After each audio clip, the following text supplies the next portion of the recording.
ತರಿಸಿದ್ದೀವಿ ಕಪ್ಪೆ ಚಿಪ್ಪು. ಕಪ್ಪೆ ಚಿಪ್ಪು ನೋಡಿ, ಕಪ್ಪೆ ಚಿಪ್ಪ ಮೀನು ಚಿಪ್ಪ.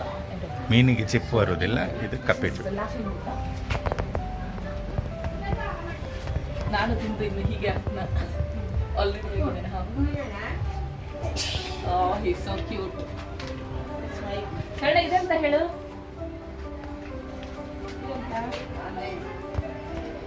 ಆಮೆದು ಹೊಟ್ಟೆ ಒಳಗೆ ಆಮೆ ಅಂದ್ರೆ ಇದು ಪ್ರೆಗ್ನೆಂಟ್ ಆಮೆ ಬೇಸಿಕಲಿ. ಅದರೊಳಗೆ ಕಲ್ಲೆಲ್ಲ ಕಟ್ಕೊಂಡ್ಬಿಟ್ಟಿದೆ. ಮತ್ತೆ ಇದೆಲ್ಲ ಚಿಪ್ಪಿಂದ ಮಾಡಿದ್ದಂತೆ ನೋಡಿ. ಇದು ಹತ್ರ ತೆಗಿರಿ ನೋಡಿ, ದಟ್ ಚಿಪ್ಪು ಯು ಕ್ಯಾನ್ ಸಿ. ಇದು ಮೀನಿನ ಹೊಟ್ಟೆ ಒಳಗೆ ಮೀನು. ಮತ್ತೆ ಇದೆಲ್ಲ ನಿಜ ರಿಯಲ್ ಆಗ್ತದೆ. ಡೀಟೇಲಿಂಗ್ ನೋಡಿದ್ರೆ ಅದಂತ ಮೌಸ್ ನಮ್ಮದು ಇಲಿ. ಅದ್ರದ್ದು ಇಲಿಗೆ ಮಾತ್ರ ಸ್ವಲ್ಪ ಶೆಲ್ ಇದ್ರ ಮೀನಿದ್ದು ಕೊಟ್ಟಿದ್ದಾರೆ. ಬಟ್ ಅದು ನೋಡಿದ್ರೆ ಇಲ್ಲಿ ಥರವೇ ಕಾಣಿಸ್ತಿದೆ ಅಲ್ಲ. ಹೌದು. Look at this. I'm gifting you this whole. Thank you. I'm gifting you this. I don't know who is this. I'm gifting this. ಸ್ವಲ್ಪ ವಿದ್ಯೆ ಬುದ್ಧಿ ಬರಲಿದೆ. Hey, look at this kind of penguin. My favorite penguin. ಇಲ್ಲಿ ಇಟ್ಟಿರೋ item ಎಲ್ಲ ಇಷ್ಟು ನಾಜೂಕಾಗಿ ಇಷ್ಟು ಚಂದ ಇದೆ ಅಂದರೆ ಅದನ್ನು ಹೇಳಲಿಕ್ಕೆ ನಮ್ಮ ಹತ್ರ ವರ್ಡ್ಸ್ ಇಲ್ಲ. ಆ ಟೈಪಲ್ಲಿ ಎಲ್ಲ ಜೋಡಿಸಿ ಇಟ್ಟಿದ್ದಾರೆ. ಇದೊಂದು ನೋಡಿ ಮಿನಿ ತಾಜ್ ಮಹಲ್ ಇರಬೇಕನ್ಸತ್ತೆ.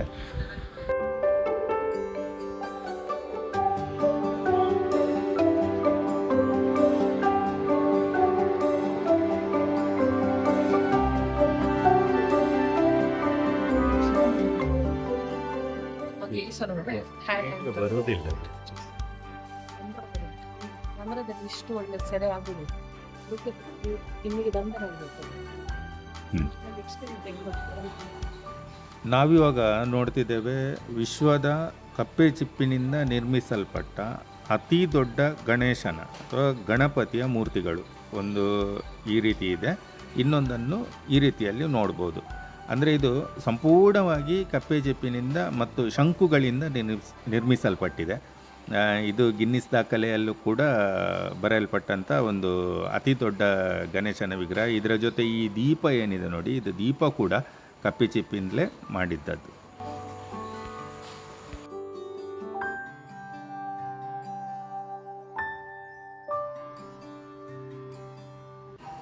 ಗಿನ್ನಿಸ್ ದಾಖಲೆ ಬರೆದಂಥ ಡಾಕ್ಯುಮೆಂಟೇಷನ್ ಇಲ್ಲಿಟ್ಟಿದ್ದಾರೆ. ಅದನ್ನು ನಾವು ಇವಾಗ ನೋಡ್ತಿರ್ಬೋದು.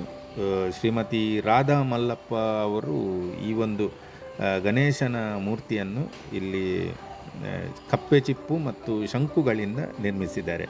ಅವರನ್ನು ಕೂಡ ಇಲ್ಲಿ ನಾವು ಕಾಣ್ಬೋದು.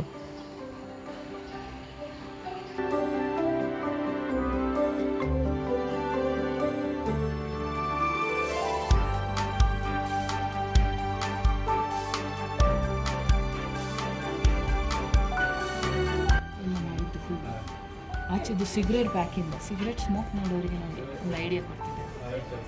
ಸ್ಮೋಕ್ ಇದು ನೋಡಿ, ಜೇಡಿ ಮಣ್ಣು ಅಂದರೆ ಓಕೆ. ಸಣ್ಣ ಮಣಿಯಿಂದ ಹೂಗಳು, ಇದು ನೋಡಿ ಸ್ಮಾಲ್ ಮಣಿ ಬೇಸಿಕಲಿ. ಇದಂತೂ ಗಾಜಿನ ಹೂಗಳು, ಬಟ್ಟೆಯಿಂದ ಮಾಡಿದ ಹೂಗಳು. ಅದನ್ನು ಮುಟ್ಬಾರ್ದು. ಅಲ್ಲಿ ನೋಡಿ ಅಂತ ಬೆಳ್ಳುಳ್ಳಿ ಸಿಪ್ಪೆಯಿಂದ ಮಾಡಿಕೊಂಡು ಈಗ ಬೆಳ್ಳುಳ್ಳಿ ಸಿಪ್ಪೆಯಿಂದ ಮಾಡಿದ ನೋಡಲ್ಲಿ ಬೇಬಿ ಇಲ್ಲಿ ಪಿಸ್ತದಿಂದ ಮಾಡಿದ ಹೂಗಳು. ಮಕ್ಕಳಿಗೆ ಪ್ರಾಜೆಕ್ಟ್ ಬಾದಾಮಿ ಮತ್ತು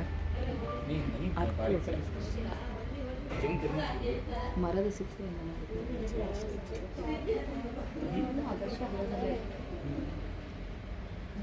ಈರುಳ್ಳಿ ಸಿಪ್ಪೆ. ಇದು ಕೆಳಗೆ ನೋಡ್ಬೋದು, ಈರುಳ್ಳಿ ಸಿಪ್ಪೆಯಿಂದ ಮಾಡಿದ್ದು. ನೆಕ್ಸ್ಟ್ ನೋಡಿ ಕಡಲೆಕಾಯಿ, ವಿಷವೈರಿನಿಂದ ಮಾಡಿದ್ದು. ಇದು ಅಡಿಕೆ ಸಿಪ್ಪೆಯಿಂದ ಮಾಡಿದ್ದು. ಇದು ಹಸುವಿನ ಗೊಂಚು. ಇದು ರೇಷ್ಮೆ ಗೂಡು, ರೇಷ್ಮೆ ಗೂಡಿಂದ ಮಾಡಿದ್ದೇವೆ. ಇದು ರೇಷ್ಮೆ ಗೂಡು.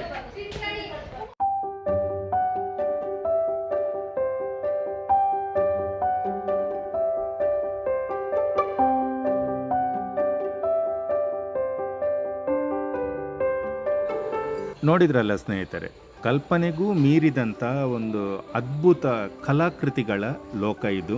ಶಂಖ ಮತ್ತು ಚಿಪ್ಪುಗಳಿಂದ ರಚಿತವಾದಂಥ ಸಾಕಷ್ಟು ಕಲಾಕೃತಿಗಳು ಮನಸ್ಸಲ್ಲಿ ಅಚ್ಚಳಿಯದೆ ಉಳಿಯುವಂಥ ನೆನಪುಗಳ ಸಾಲಿಗೆ ಸೇರುತ್ತವೆ ಈ ಕಲಾಕೃತಿಗಳು. ನೀವು ಮೈಸೂರಿಗೆ ಬಂದರೆ ದಯವಿಟ್ಟು ಒಮ್ಮೆ ನೋಡಿ ಬನ್ನಿ. ಧನ್ಯವಾದಗಳು.